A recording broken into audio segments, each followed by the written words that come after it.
This episode is brought to you by Progressive Insurance. Most of you listening right now are probably multitasking. Yep, while you're listening to me talk, you're probably also driving, cleaning, exercising, maybe even grocery shopping. But if you're not currently operating some kind of moving vehicle, there's something else you could be doing right now that's easy and could save you money right from your phone. Getting an auto quote from Progressive Insurance. Drivers who save by switching to Progressive save nearly $750 on average. Plus, auto customers qualify for an average of 7 discounts. There are discounts for having multiple vehicles on your policy, being a homeowner, and more. And just like your favorite podcast, Progressive will be with you 24/7, 365 days a year, so you're protected no matter what. So multitask right now. Quote your car insurance at progressive.com to join over 28 million drivers who trust Progressive. Progressive Casualty Insurance Company and Affiliates. National average 12-month savings of $744 by new customers surveyed who saved with Progressive between June 2022 and May 2023. Potential savings will vary. Discounts not available in all states and situations.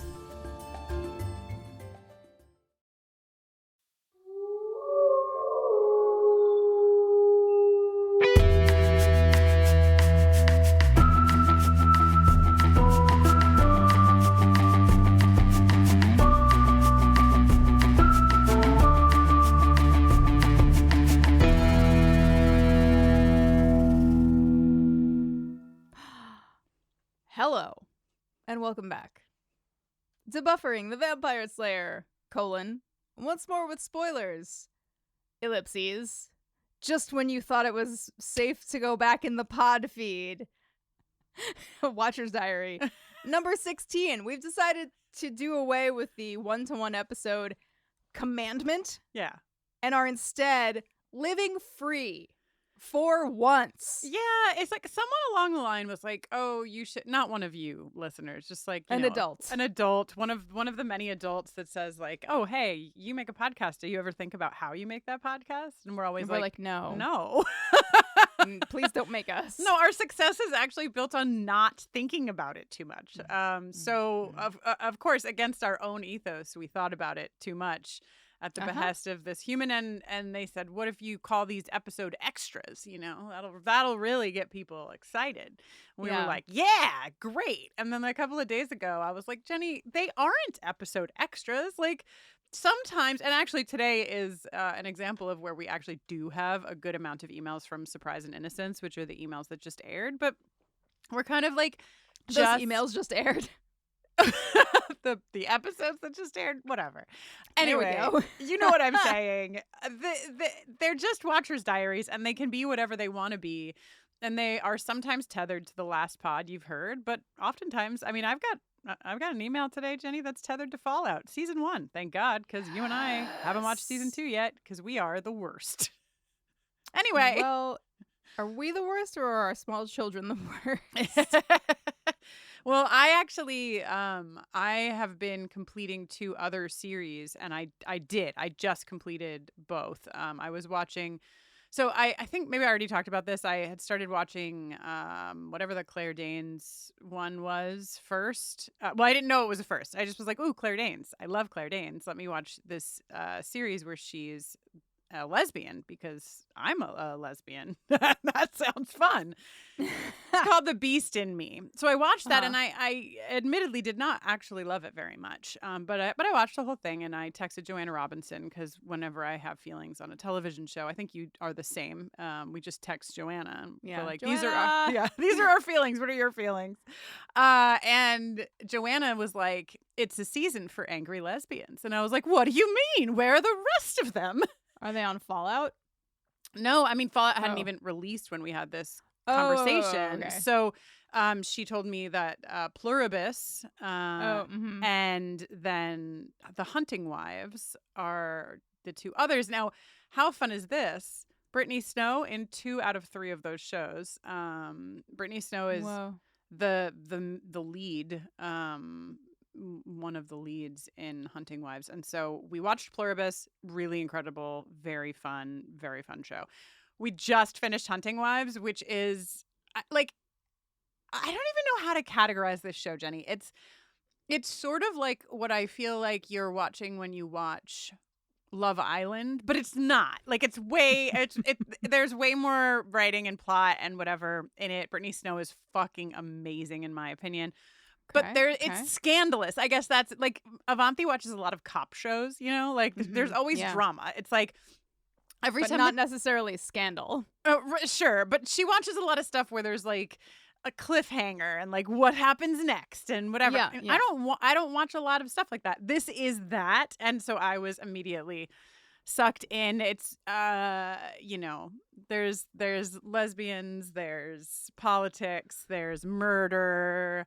It was a fun watch. It was a good watch, and we just finished it. So now Fallout's up next. Must be nice. I only have 22 seasons of Survivor to go until I'm allowed to watch Fallout. Jenny, wait, seriously? You have to watch 22 more seasons? Uh-huh. Wait, no, 12. Okay, Only 12 I was more like, seasons. you can't watch that many. I feel like I just got a huge Christmas present. I tricked myself, and then, wow. Are you at all souring on this? This feels like too much Survivor. Like are you watching just like every time you like pee, you just put on another 2 minutes of Survivor every time you like, is it just crammed into every extra minute? No, I mean a little bit, but it's mostly just like nightly or nap times on the weekends kind of deal.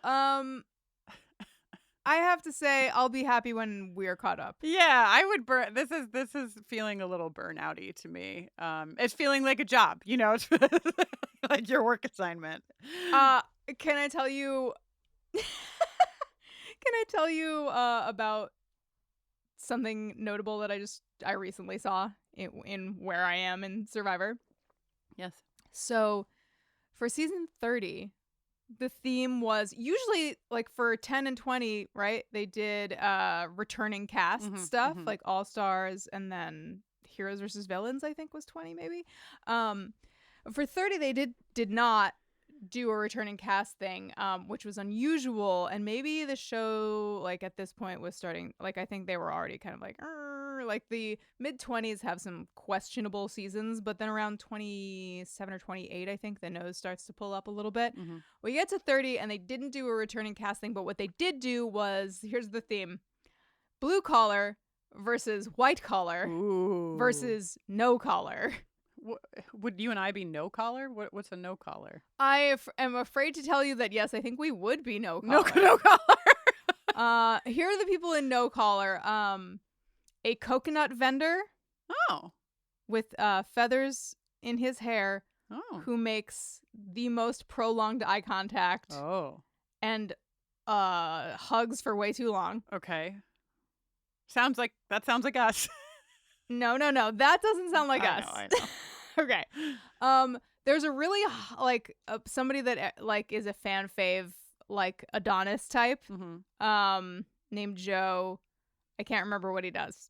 I'm not doing very well giving you the no collar explanation so far. But like being just like hard stop. Being a musician is neither blue nor white collar. Like yeah. Well, I guess what I was getting to is that one of the no collar tribe members is this guy named Will, who is there because he had a viral YouTube video. There it is. There it is. So that's basically a podcasting, right? For that's the time. basically my life. Yeah. The equivalent. Uh-huh. Why did I start telling you this? Oh, because so that season was actually like pretty interesting and fun to watch. Did the blue collars win? I really want the blue collars to have won. You know what's so funny is at the very beginning of the first episode, maybe the first boot from the blue collar tribe, Lindsay, I think, who's a hairstylist, was like, I know that the winner of this season is standing on this mat right now. And you know what? She was right. And it was a blue collar? It was a blue collar. Of course it was. Avanti just told me I should never report news that's reported to me by another person because I'm going to get it kind of wrong. But the gist of I the think situation, that's the best kind of news in this modern era. Yeah, the gist of the situation is that I believe that the current president was in a car, like a factory in Detroit, like where they make cars, you know? Speaking of blue collars. Mhm. And one of the workers shouted down some things to this president and was fired from his job by the company. But then the union raised funds to support him. And there was a huge, like, something like a GoFundMe or whatever, raised like $500,000 for this guy. And Avanti was very pleased to see that in the list of donors, the Dropkick Murphys were also there as a donor to support this guy. So that's Wow. a really convoluted little, tale of dissent, but seemed relevant to blue collar. Blue collar is greater than no collar and white collar in all scenarios, in my opinion. Let me get to the end of my winding tale. Yeah. I don't know why I felt like I needed to give you all of that setup. But I think that the reason they did what I'm about to explain is because they were like, oh shit, we really should have done a returning cast thing for season 30. We should have done an anniversary. We should have made more of a big whoop about it. So around season like 28 or 29, they start doing a full live broadcast where Jeff is like, they do these like live finales where he like reads the votes live, but for like all of except maybe the first season. But in the late 20s, they start doing a live broadcast throughout. So like Jeff will be in the audience like chatting with people, after commercial breaks and stuff. And for this, for the reading of the votes / finale live show for season 30, blue collar, white collar, no collar, they decided to announce who would be returning for season 31 live. But the way that they did it, so it was a fan vote. They had like 30 people, like 30 possibilities or 40 possibilities of who might be returning. And the deal was like, it's called second chances. And you had to like get to like, you had to be like in the last 10 people, I think, but you couldn't have won before. So they've got like these, there's like 35 people all sitting in the audience together. And it's like the end of the finale show. And Jeff is like going up to people and he like comes up to, he's got them kind of grouped. He's got like sort of like hunky dads. And then he's got like devious women. and the two genders, really. Yeah. And like young babes, men, and et cetera, et cetera. So he goes up to I think the first people he goes up to are the hunky dads. And he's like, hello, you're this person from this season. You're this person from this season. You, first person, will get another chance. You're going to be in season 31. Okay. And then has to tell the next person, like, you are not on live television. Oh my God. In front of millions of people. And then you just see it on Jeff's face. You see it on, like, the person's face who's like, I'm not going. And then you see it on Jeff's face and he's like, I've made a huge fucking mistake. This was the wrong way to do this. But then he has to just like keep going and go through like all 35 people to be like, not and you. I'm crushing your little dreams. Live So television, a terrifying prospect for all activities. Jenny, what are we talking about that's not Survivor? Well, at least adjacent to Survivor, and I know you already know this because folks were messaging in the Discord, but I got so many emails. The Wilhelm red-tail hawk? Yes. The eagle is not an eagle because the eagle sounds like a silly baby. Yeah, the eagle's like... I was actually texting with I'm friends with a bird expert who that's probably where I should have started. The DC bird expert? The one I know? No, different bird expert. Oh my God. Main bird expert who is also watching Xena for the first time right now. So I was like, I was watching Survivor and I heard this bird scream over some eagle B-roll, and then I was watching an episode of Xena and I heard the exact same whatever, and we had just been talking about the Wilhelm scream a few weeks ago, me and this person. So I was like, it's like the Wilhelm scream, but for birds. And she immediately was like, yeah, like I've been hearing that bird cry in movies and TV my whole life. And it's like very annoying because it's like not right.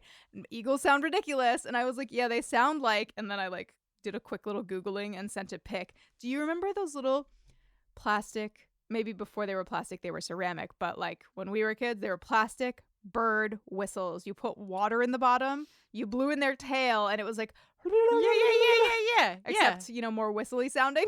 Yeah. That's what bald eagles sound like to me. For anybody who doesn't want to be bothered to go Google, what does a bald eagle Now sound like? you know. I love that you got buried in emails. So about many this. emails, and I will put that. I'm just assuming they were all the same YouTube link of like this will show you the difference between the two. So I'll put it in the show notes today if you do want to listen. Also, what do you think the percentage of our listenership that is like birders is? I bet you it's a quarter. I bet you it's a good 25. At least a quarter. At least a quarter. At least a good 25. Solid 25%. So one of the folks who wrote in, Suzanne, said there's also another imposter. If you hear what you now know to be a red-tailed hawk call near you, it may be another imposter. Blue jays have a red-tailed hawk mimic call that they use to scare off other birds. Whoa, that's cool. Yeah, we have. Oh, sorry, Jenny. Yes, go ahead. Sorry, that reminds me. Remember the peacocks from Altadena? Also sound ridiculous. Their little like clucks and chorps are like hilarious. But were you ever around when one of them would just be walking down the middle of the road going literally hee-haw, hee-haw? Peacocks say hee-haw, and it's crazy. I don't think so. That does not sound familiar to me. I must have been alone. Well, wait, so we have a ton of hawks here. I assume you also do in Maine, just hawks everywhere. Oh yeah, they're on every like light post on the highway. There is a hawk surveying the land below. Yeah. Did I tell you, and I don't think I've told anyone in pod, but did I tell you what happened when Avanti's family was here with us visiting from Detroit? I don't think so. So this was over the summer. And so we were like all outside and we're grilling. And I have Sal, who's like at this point 5 or 6 months old, like just sitting in my lap. We're like, adjacent to our driveway where the table is. And all of a sudden, someone, I can't remember if it was Avanti or Avanti's mom who saw it first, but someone said, "What is that on the driveway?" And I looked over, and probably like a foot or a foot and a half from where I was sitting was just a piece of meat, just like a straight up piece of like uncooked meat. And we had seen the hawks like flying around in the sky, like chasing others or whatever.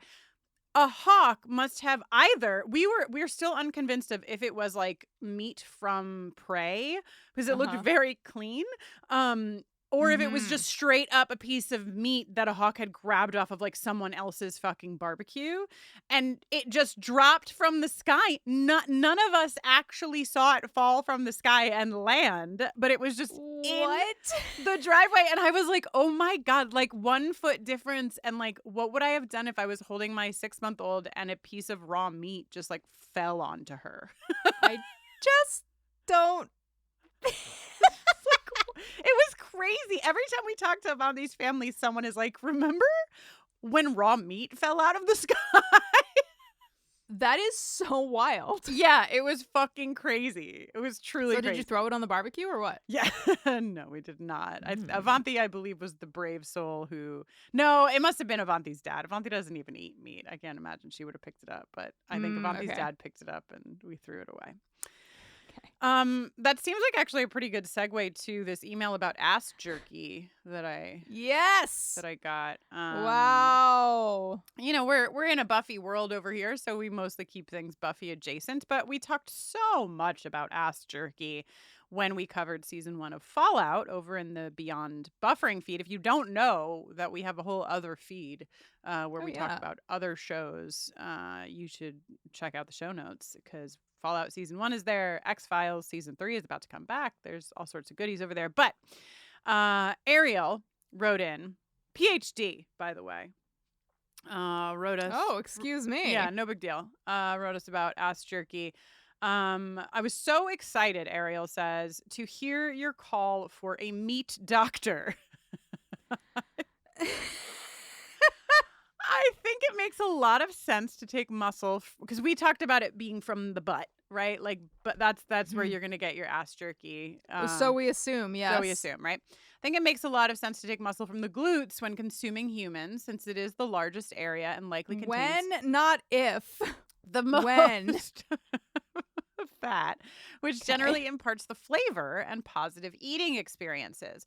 That being said, when making jerky, manufacturers generally use less desirable cuts because the fat level doesn't really matter by the time it's treated and dried.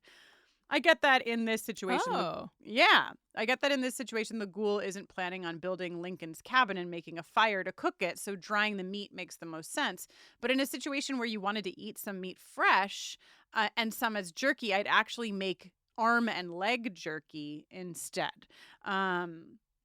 Fun fact, most beef jerky is made from cuts in the round, which is the back leg. These muscles are very tough and full of connective tissue, so they don't make good steaks for grilling. They also don't sell as well because people don't know how to cook them. So they're used for jerky. While on a human, these would be like the hamstrings. This muscle looks like what we may consider the, quote, ass on cattle, since it's the back of the leg. So maybe all jerky is ass jerky. You be the judge. Wow, I will. Thank you. Always happy for an opportunity to comment on cannibalism. Ariel. Thanks, friend. Thank you, meat doctor. Oh God, I have a lot of emails. I'm probably not going to get. I mean, I have a lot of emails that I have like selected for this episode, and I'm probably not even going to get to all of those. But speaking of specialized doctors, I got an email from Tiffany, who wrote in about pinball subject line, and I knew I was asking for this. Pinball is too a frickin' game, Kristin. Wow. And I deserve it. How dare I pass judgment on something I know absolutely nothing about just because I can't do it, you know? This is a good point. How dare. You want to hear this? You want to hear this email? I really do. Hey, Kristin and Jenny, did I get your attention by yelling at you? Yes. Yeah. Y'all asked how that chick could possibly have gotten to her high score and how on earth pinball can have any strategies. I'm a competitive pinball player. I am currently ranked in the top 25 women in Illinois. Wow. Jaw on the floor. Of course you are. Of course we have a competitive pinball player in our listenership. First off, Jenny is right and wrong about her high score. I love being right. And honestly, I love being wrong. The line is silly considering the timing. This is, in case you have forgotten, this is from the Gorch Brothers episode, Bad Eggs, where we see a character playing pinball. The line in the show is silly considering the timing, but unlike Jenny's assessment that this girl must be really good, if she did hit her high score that quick, she must be really bad to have done it so quickly. The game she's playing is from 1979. It's called Meteor. And the 30 seconds it seems for Buffy to catch up would have been just feeding quarters, pressing start, and plunging the ball. Games of that era are much lower scoring and tend to not have skill shots. And when they do, it's not enough to help someone good even come close to their high score. There's more in this email. This is one of my favorite emails I've received in the last couple months. As to Kristin's statement that it makes no sense how it can be a game, well, you compared it to pool, and that's not far off. It's about angles and learning how to use your flippers to hit those shots. But the geometry is actually easier than pool because you're generally not trying to do things like bank shots. Most of the time, you want to hit your target or shot straight on. It's all about flipper skills and learning at what point on the flipper you want the ball to be when you flip to hit the shot you want. If y'all or any listeners are interested in learning more about pinball while hanging out with some awesome femme and non-binary folks, Bells and Chimes International is a loose organization of pinball clubs for women plus. Shout out to my home chapter in Chicago. Here is a link to find a chapter near you. I will put it in the show notes. Let's fucking go. Bells and Chimes. Fucking pinball clubs. I'm ready for this new chapter. I too am ready. Anyway, Jenny, that's what I have to say on pinball. And I'm just not good with flippers, you know? I'm always trying to figure out how to use my flippers better. That's what I'm saying. Speaking of flippers, there's a Wilhelm dolphin call as well. I know. And there's a Wilhelm door. Thanks to the info drop in the Discord. Yeah. All right. You want to pick? You want me to give you some things to pick from? Yeah. What do we got? Okay. We've got... Sorry. It's just everyone is so good at emailing in our listenership. Let's see. We've got Hiccup Witchcraft is a title of one. Okay. A Grimace palette cleanser is Yes. a topic of another one. And hooking up versus hooking up. We'll read all three, but where do you want to begin? Wow. Take me to... Well, let's save Grimace for last, actually, as a treat. Please. Okay, where do you want to go then? Hiccup Witchcraft or hooking up? Hiccup Witchcraft. Okay. This is really a question. Okay. Mickey. Mickey writes in, "Hey, Kristin, while I think you're awesome and appreciate that you're the one reading the emails, I regret to inform you this question is for Jenny Owen Youngs. Yes. What do you mean draw a horse backwards? My first thought was that you start with the tail, but then I thought when I picture a horse, it's facing right. So do I turn it backwards and make it face left? Is it both? I draw it facing left, but I start with the tail, or is it facing away from me? Am I doing this in the air with my finger, or do I literally need to get a writing utensil and something on which to write? What is this dark magic? Please explain it further." So the thing about it actually is that it's quite important. Like, part of the thing is that it's not for me to say. It's subjective. What does draw a horse in the air backwards mean to you? You know? And part of that sort of cognitive engagement, I think, is like what helps to distract you from the fact that you have the hiccups. So Mickey Mickey has actually begun doing the witchcraft unbeknownst to her. Like, she's already started. You already don't have the hiccups would be my guess. And you're welcome. A big gotcha. That therein lies the answer, Mickey. Also, I just want to say, Mickey says in parentheticals, residing in Minnesota where everything is totally chill. Famously. Yeah. I just, the work we do is interesting in times like these, and really, to be fair, we've been doing work like this in times like these for nearly the entirety of our podcasting what the fuck? career. But I do want to say that this is similar to my how dare I say how could pinball be a game without ever having played it. I feel like we're in a situation right now in this country where, like, I am not currently living in Minneapolis, and so I am observing what is happening. I am horrified, and I am, I have my own personal fears about things. My wife being out in the world as a brown person, her dad being out in the world as a darker skinned brown person. There are things that are like impacting me, and I know you as well, Jenny, personally, but we are not living directly inside of Minneapolis right now, and it is a very, very terrifying and overwhelming experience.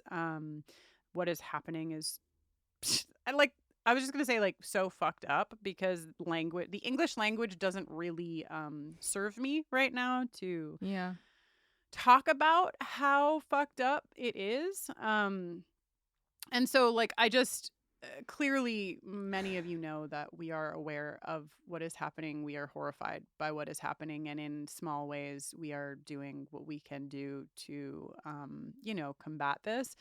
But I just wanted to say it out loud, because also in this space, we try to bring joy by things like drawing a horse backwards to cure the hiccups and talking about Grimace as a taste bud, because we all need a little bit of lightness. So if you're in Minneapolis, if you're out there in the U.S. anywhere and feeling scared, just a reminder that, like, we know, we hear you, we also are you, and we care about you, and this is fucking stupid. And fuck ice. Yeah. Seconded. We already knew where we were going after that rant, because I think you said the Grimace palette cleanser is where you wanted to end. And what a palette cleanser, indeed. Maria wrote in to say, I just listened to Surprise. I thought you might need a Grimace palate cleanser. I work in an animal shelter, and Grimace was our most recent desk mascot. Grimace is a hamster. Okay, we had a tiny turbo hamster when I started, but sadly, hamsters' lives are short. So it's a Facebook screenshot of this oh my god, this hamster is really cute. This is Grimace, who worked tirelessly for 2 years on the job 24/7, only taking breaks for tasty veggie snacks. This is my favorite part. Grimace arrived at our shelter in a Happy Meal box after being found by a child. My god. Grimace will be missed by all of his colleagues. Grimace is a little brown, not long-haired, but also not short-haired hamster. There's a picture of him, Jenny, chomping on like a little bit a of lettuce. semi-shag. It's really... Jumping on what? A little piece of lettuce. He's fed really well, it looks like, at this animal shelter because he's chomping on a piece of lettuce, but in the bowl next to him is a little piece of a corn cob, some broccoli, a carrot. Whoa, a smorgasbord. Living large. Did you ever think that Grimace would become such an integral part of the integral? It's come to my attention recently that I've been saying integral. And it's I thought it was both. Can it be both? Is it both? Dear linguist listeners, can you possibly make me feel less ashamed? Integral. Retroactively?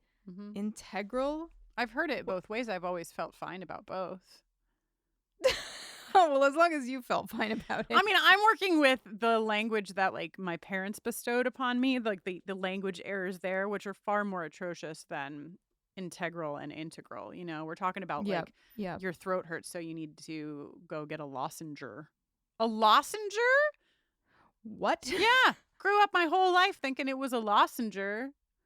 Is it gazebo or gazebo? Because gazebo. That's what I'm saying. And my mind, fucked up mind has to, every time I say it, ask which one double is right. check. Because wow. So I'm telling you, you're fine with integral. You're just fine. Okay. All right. It's a tale as old as time. New year, big goals, but no time to cook? Factor makes it easy with fully prepared meals designed by dietitians and crafted by chefs, so you can eat well without shopping or cooking. Factor meals are delicious and, wow, loaded with quality, functional ingredients including lean proteins, colorful veggies, whole food ingredients, and healthy fats.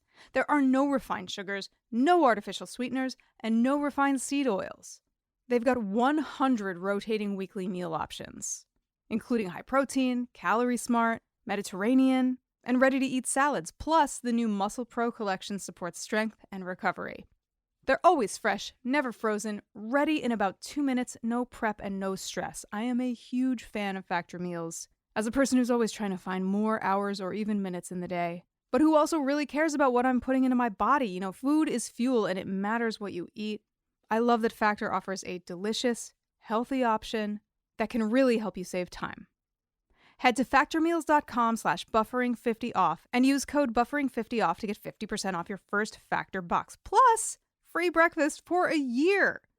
Offer only valid for new Factor customers with code and qualifying auto-renewing subscription purchase. Make healthier eating easy with Factor. What if I told you that 2026 is the year you launch your business? Maybe you've got an idea you just can't shake, or that hobby that everyone in your life is telling you to sell. Taking that first step and finally taking action can feel impossible. But with Shopify, all you need to turn your dreams into your new future is at your fingertips.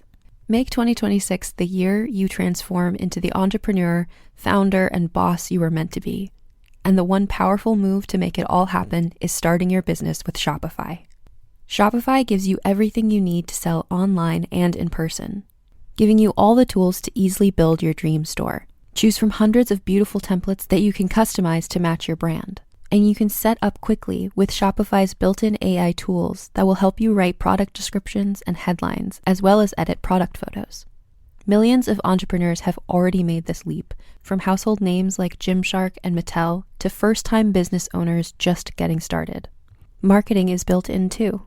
You can create email and social campaigns within Shopify to reach customers wherever they are.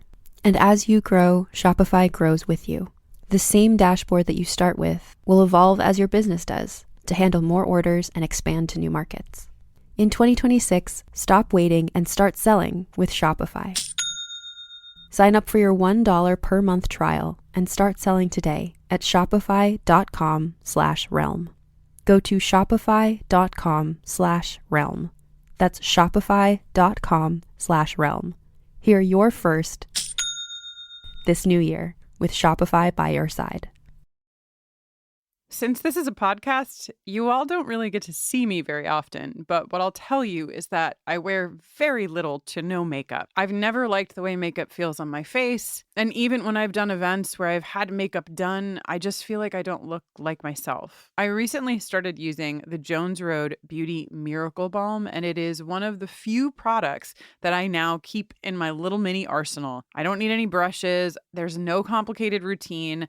You just use your fingers in the balm, pop it on your face, and you have just a very subtle glow. They offer many tinted colors. I use the one that's just natural, so it's pretty much clear and just a little bit of shimmer. I'm a new mom. I don't have a lot of time, and I often just don't do anything. This has been a really nice change where I feel like I get to do a little something for myself, and it doesn't take a lot of my time. The best part is that all of their products are actually good for your skin. Every formula is packed with skin-loving ingredients. It nourishes your skin instead of clogging it or caking it. And like I said, it looks and feels natural, like you're not wearing makeup at all. If you want makeup that brings out your natural glow instead of hiding it, Jones Road is the way to go. For a limited time, our listeners are getting a free cool gloss on their first purchase when they use code BUFFERING at checkout. Just head over to jonesroadbeauty.com and use code BUFFERING at checkout. After you purchase, they're going to ask you where you heard about them. Please support our show and tell them that we sent you. Also, I'm sorry, I hadn't read the second email, which was hooking up versus hooking up. Oh yeah, what happened to hooking up? I'm so sorry. Let me tell you. Lauren writes in. Longtime listener, first time emailer. I want to talk about possible regional differences in the 90s teen slang of hooking up, capital H, capital U, versus hooking up, all lowercase. I myself was a teen in the 90s, 43 being the oldest number I can imagine existing. And where I grew up, on an island off the west coast of British Columbia, Canada, when we said people were hooking up, it was often paired with an adverb to signify whether the people in question were hooking up, making out from first base to third base, or hooking up, home run, baby. For example, truly the reason I chose to read this email is because of these example dialogues that Lauren has sent. For example, were you at Sarah's party the other night? Yeah, Dylan and Emily fully hooked up there. Oh, is that why I saw them coming out of her little brother's bedroom? Good thing he's at space camp. What?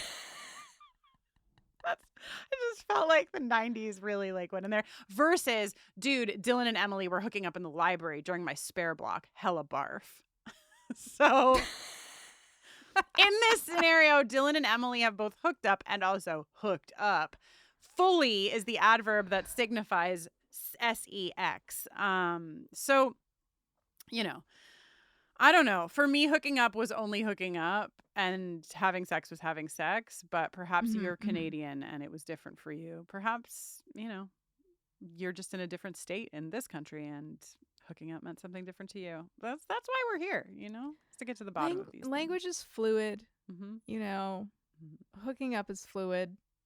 I have never hooked up, lowercase or uppercase. Yeah, that doesn't sound like any of my business, but you know, to each their own, and I celebrate everyone's right to hook up. I realized that there was an email that we won't have an answer for right now, but is kind of tied to my Minneapolis rant, which is about a music service called Qobuz. Qobuz, do you know this? Qobuz? I do not. So Allison wrote in and said, I'm a longtime listener. I still enjoy listening to your music. I'm switching from using Spotify to Qobuz. And I noticed that for some reason, it doesn't have your music, Buffering the Vampire Slayer's music from seasons 1 and 3. So all the other seasons seem to be there. But those... Jenny loves a music mystery, so I knew that I could sort of say this and then I actually hate a music mystery, but I will be compelled Yes. to try to solve it. Yes. As a matter of fact, Jenny might not even participate in the rest of the podcast because I've said this I'll be Googling. out loud. But I also just wanted to say like that. So we'll look into this, Allison, for sure. We're also switching music platforms here in our home. And like, it's a really complicated thing as a podcaster right now because question mark. So would love to hear folks' thoughts on just like the complicated position that many of us are put in who are creators and who are like tethered. We're kind of tethered in more than one way to Spotify because our hosting platform, I believe, right, is owned by Spotify. So it's a very complicated thing. It's very hard to know how to untether and really like where are you going to tether to that isn't complicated as a creator. As a listener, I think there's some choices, but putting that there for further conversation for those who want to contribute. And Allison will look into Kobas. All right. Was there anything that you wanted to catch up on outside of your Survivor stuff? Was there anything new in your life that you wanted to talk about? I wanted to alert the listeners, first of all, and also you, Kristin. You know my wife. I've met her. Jess. Yeah. Is a psychological astrologer. And she co-hosts a podcast with another astrologer called Inkblot Astrology.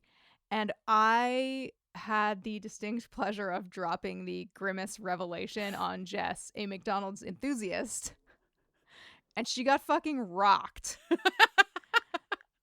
And after her getting rocked, I immediately took to the group thread between the two of them and me. And I was like, please, please, please. Because sometimes they look at celebrity charts. Oh my God. Oh my God. Oh my God. Gemini Grimace. Oh my God.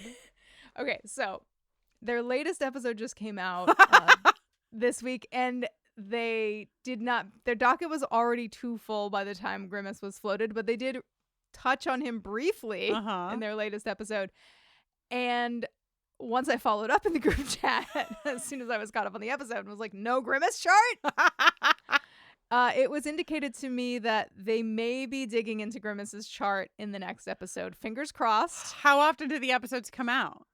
They are bi-weekly. Bi-weekly. Okay, so by the time this episode comes out, it may only be one more week until the Grimace episode drops. Great. We'll link to the pod in the show notes. Also, I feel like the people who listen to this podcast, our podcast, the percentage of people who are at least astrology semi-interested is probably pretty high. Yeah. So if you're looking for some interesting insights into pop culture through the astrological lens, or if you're interested in learning more about what transits are on the horizon and what fucked up shit the heavens indicate may be in store. Oh God. Highly recommend. Wow, that's exciting. Our investigative work is really taking on a life of its own, Jenny. Us finding out about Grimace's, taste I'm telling everybody who will listen. Me too. I can't believe it. I straight up can't believe it. What else can I tell? What else has been centrally occupying my... Wait, before you talk about what's centrally occupying, you just reminded me, because you were talking about astrology, that I just watched a horror film last night. It was the first horror film in my queer horror movie club for this year. I think I talked about it in pod already. It's called Slumber Party Massacre. And it's a 1982 horror film. I had so much fun. It's written by Rita Mae Brown, who wrote Ruby Fruit Jungle, whatever. Right. The movie, the thing that I think we had the most fun with last night watching this movie was that it's an hour and 16 minutes long. Okay, it is tight. Like, it is. Wow, you are in there. You're like, literally, boobs are out before the credits are done rolling. Okay, like, it is. We're going for it. And boobs are out before the credits start rolling, and then there's like soapy butts, just a line of soapy butts, like 5-10 minutes in. I mean, they really got to get to what they're getting to quickly.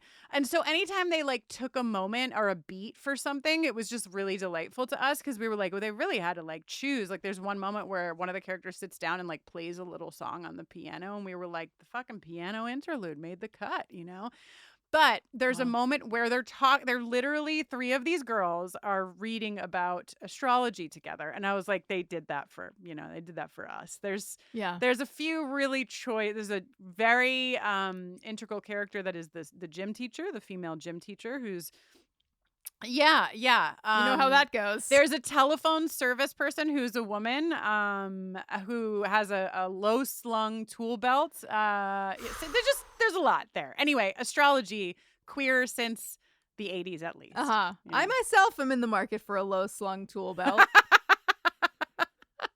I guess but for another time. Yeah. Anyway, more other things that are central in your mind, Jenny. I'm so sorry to have had to interject. No. That's okay. Listen. Okay. So what's central to my mind? I'm entering a songwriting period. I'm entering a period of writing songs for Jenny. It sounded like you were going to say, I'm entering a songwriting contest. No. No. So I'm thinking about songs a lot. I'm playing a lot of guitar. This is not really popular culture, although it will hopefully it will be manifested into not so popular culture would be my prediction. And let's see. I have an idea for you for an album. Oh boy.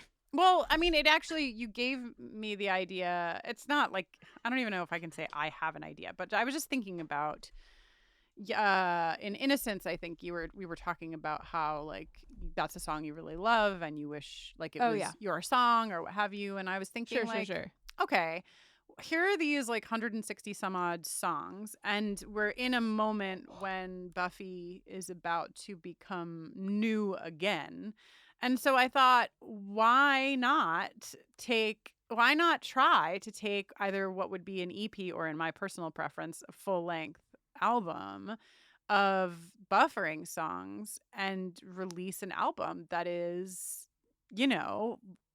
underlining Buffy, but Jenny Owen Young's at a moment.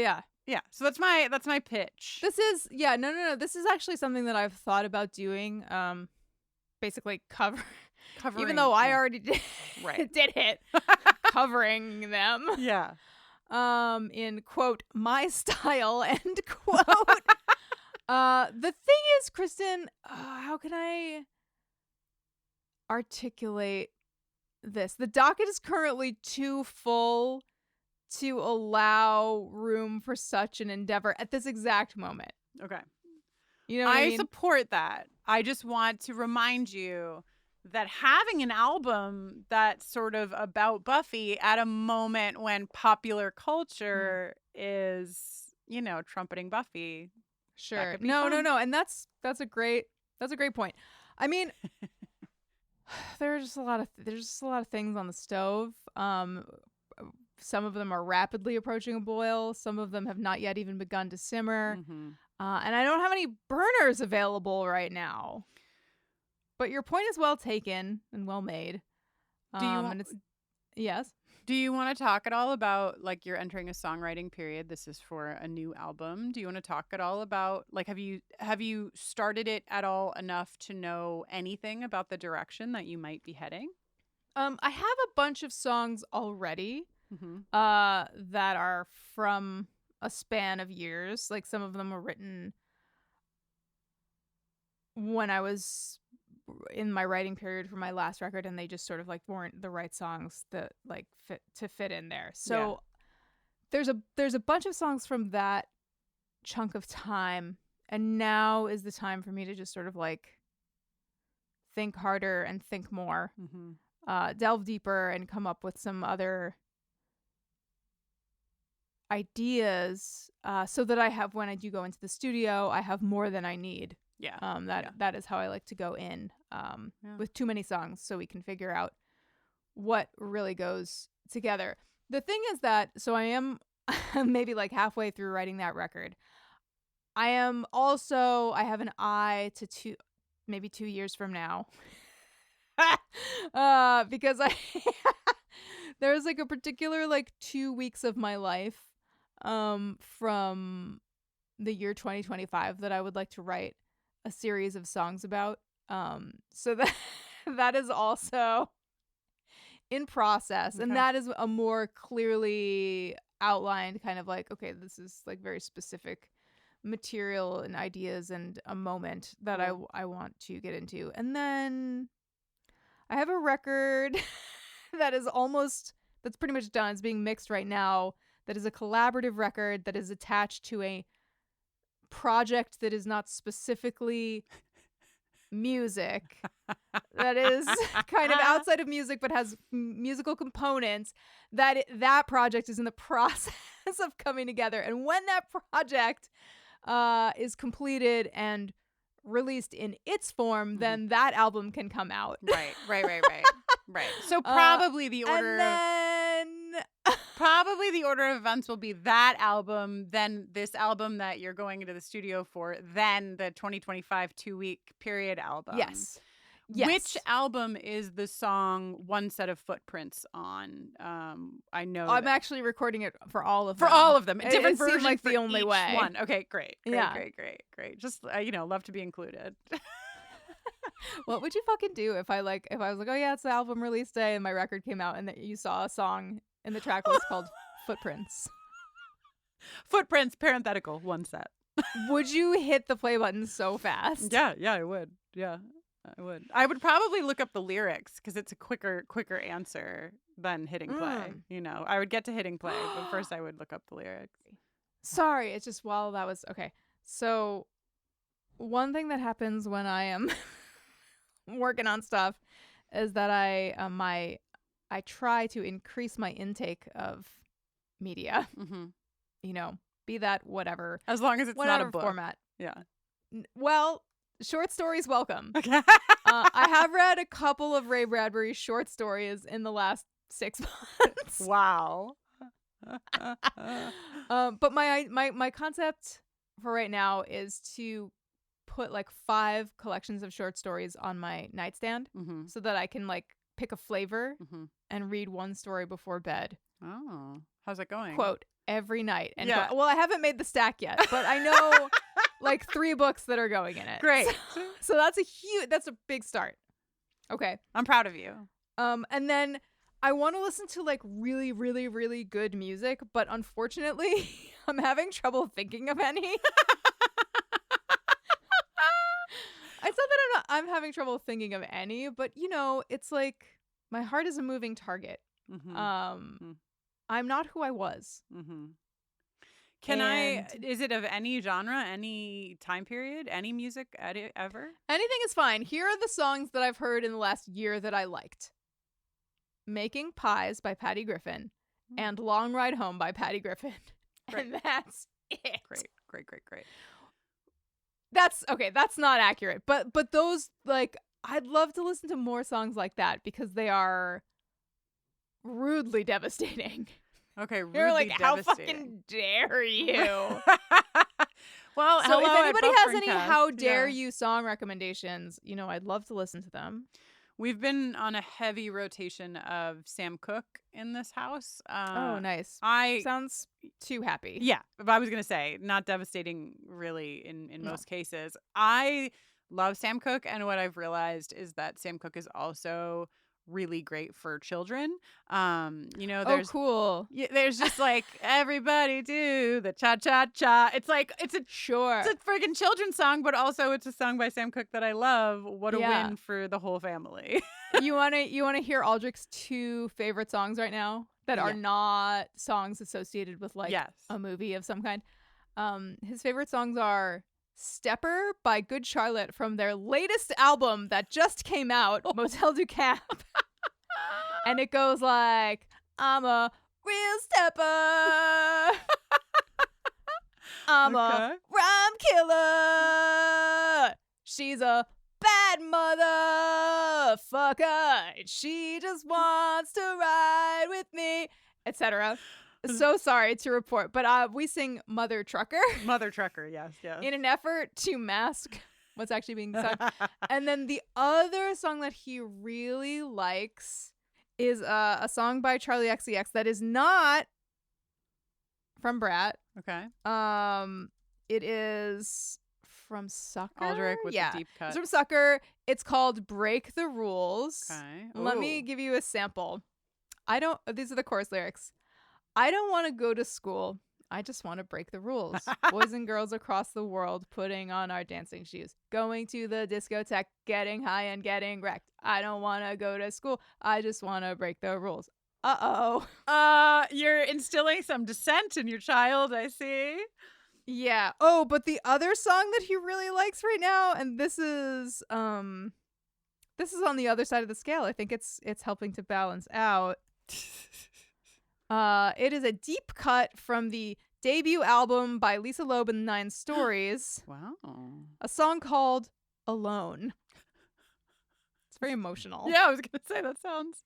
I want to be by myself. Sometimes I do.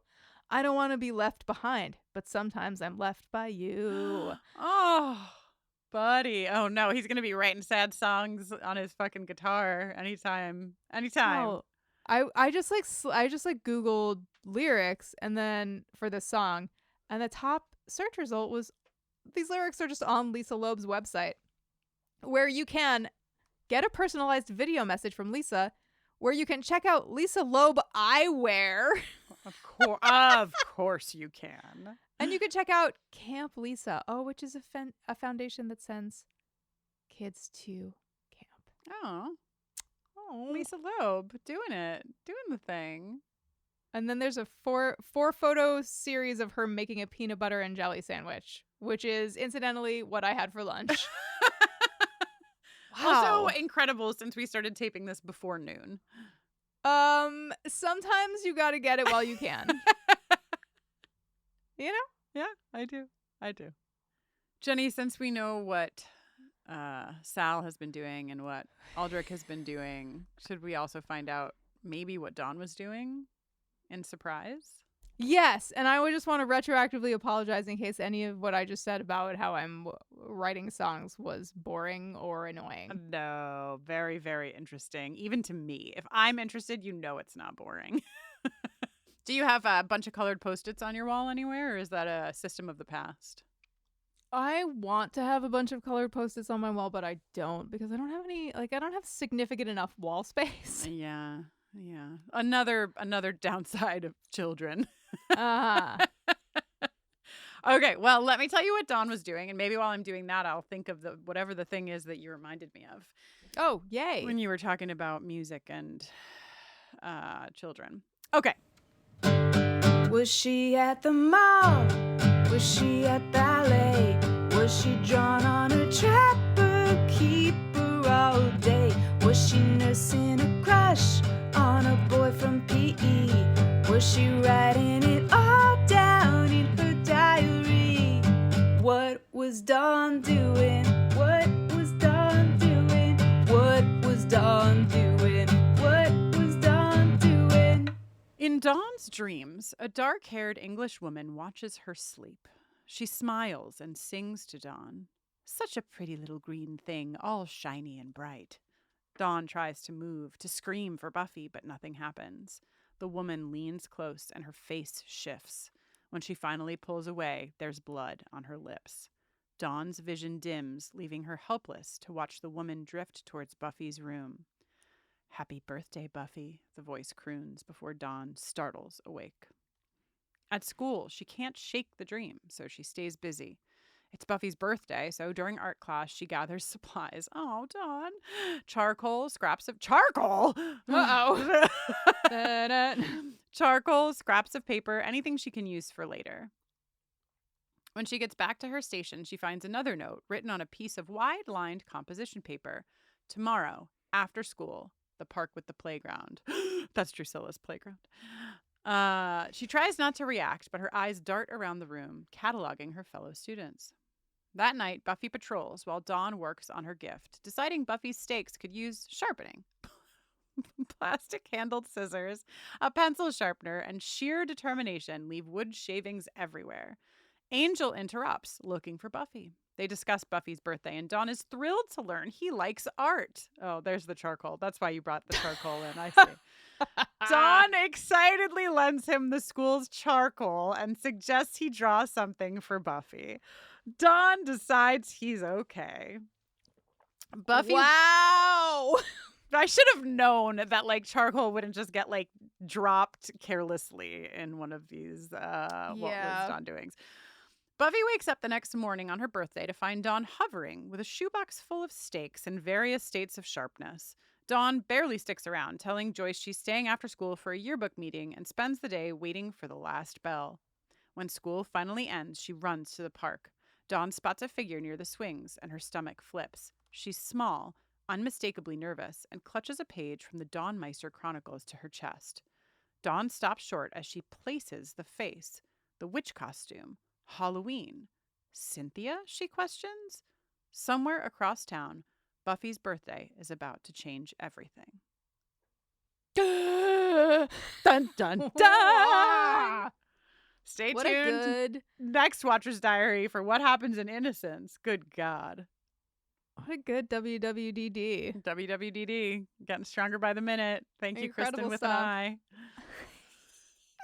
Well, Jenny, I like as predicted, I didn't get to all the emails, but let me round us out with this email from Oriana, mostly because I am just so excited about this thing that you could once buy. Okay.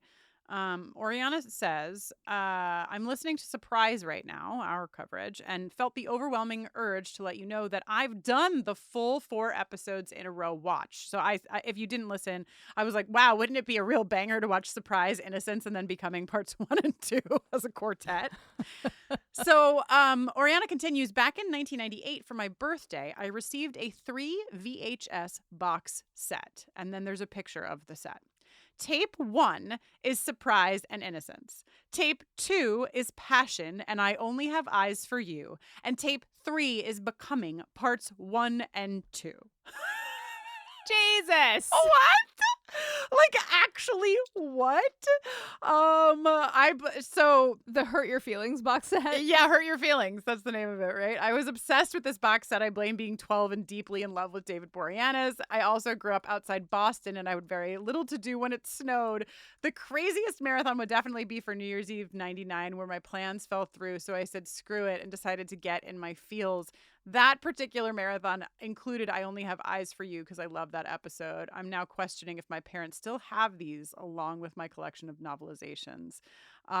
So this is I just cannot believe that you could purchase a 3 VHS box set, which according to this image cost $8.99 at Costco at some point. It's called the Buffy and Angel Chronicles gift set.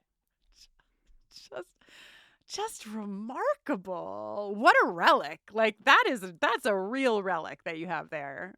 So I hope it is still in your parents' basement or wherever your parents keep things of this nature. Wow. And maybe one day we'll be so blessed as to watch those 4 or even those 6 episodes as a beautiful set. When we come back with our 3rd installment of the pod, it'll just be like series, and this will be called the Hurt Your Feelings series, and we'll just do a little mini series on these episodes. I'm seeing it on eBay for $11.75. Incredible.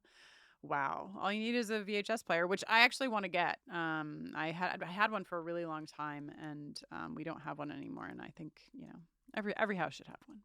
Yes. A little tease for next Watcher's Diary and try to help me remember, but there is an email from, let's see, Rachel that is sort of a chronology of vampire hair on Angel, explaining why actually vampire hair does grow. Okay. Yeah, so we've got a lot. I mean, you can see, if that didn't make it in today's, you can see how many emails we've got. Thank you to those of you who have taken the cue on we record the Watcher's Diaries very soon after the pods, because a lot of you, I could tell, really busted your butts to hit send on your emails for Surprise and Innocence. And so they did make it in. So thanks. hello@bufferingcast.com to email us about all of the ways in which we are right or wrong. Especially if I'm okay. Yes. If I'm right, Mhm. our email address is hello@bufferingcast.com. If I'm wrong or Kristin is right, Wow. our email address is no at bufferingcast.com. No. Okay, I gotta make a redirect. No. And I'm gonna have that redirect to forward to Jenny's personal email. What the fuck? Don't you dare. Don't you dare. Well, maybe by the next time we do a Watcher's Diary, we'll have seen an episode of Fallout or two. It's anyone's guess. Probably not. Jenny probably won't have seen anything if season 50 of Survivor is not yet aired. We've got to wait till that time to get her back to us. I can't do it, Kristin. I don't know if I can do it. Jenny, the next thing that we record, though it'll already be recorded by the time this airs, is episode 15 from season 2, Phases. I'm looking forward to that. Joanna Robinson's favorite song from Wow. the Buffering the Vampire Slayer catalog. All right. Well, anything else before we say goodbye? Well, do you want a pet sound or what? Oh, yeah. Hit us with your sweet, sweet pet sound. Okay, today's pet sound comes from Megan. Hi, Megan. Thanks for writing in. Who said, hello, K&J. Sharing my cat song based on the What Was Dawn Doing jingle. This is the best way to get your song to the top of the heap. Gozer is my 4-year-old Torby gal. Does that mean tortoise shell? Cat? She doesn't I don't look- know. Oh, I guess she is a Torby? little tort. She's got a little tortoise. I don't know what Torby. The cat people will know, I'm sure. I mean, I'm a cat person Gozer- and I don't, but sure. Gozer is my 4-year-old Torby gal, and she loves to drag a particular rainbow ribbon on a stick around the house. Same. Pictured in the email. We all get to see it here. Yeah. When I come home from work and I'm looking for her, I sing, is she on the bed? Is she on the couch? Is she running around with a string in her mouth? What is Goze doing? What is Goze doing? What is Goze doing? What is Goze doing? Yay! Honestly, Jenny, How about that? Making pets across the world feel loved. It's a real, what an honor to have. Yeah, I think if it's like if I'm singing their little songs and then you shake a bag of treats into the microphone, we're pretty much covering all the bases for pet joy. Yeah. Wow. All right. Well, we'll see you next week with Phases. What? Sorry, I just want to say that this cat is so cute and I love her little face. She really is Oh, so sweet. She has a good little face. Okay. Okay, bye. Oh, that's it. That's it. What do you want to say? What? I'm Jenny. Oh. She's Kristin. One of us has footprints. The other doesn't. Unclear who. Ugh. Thanks for listening. Talk to you soon. Bye.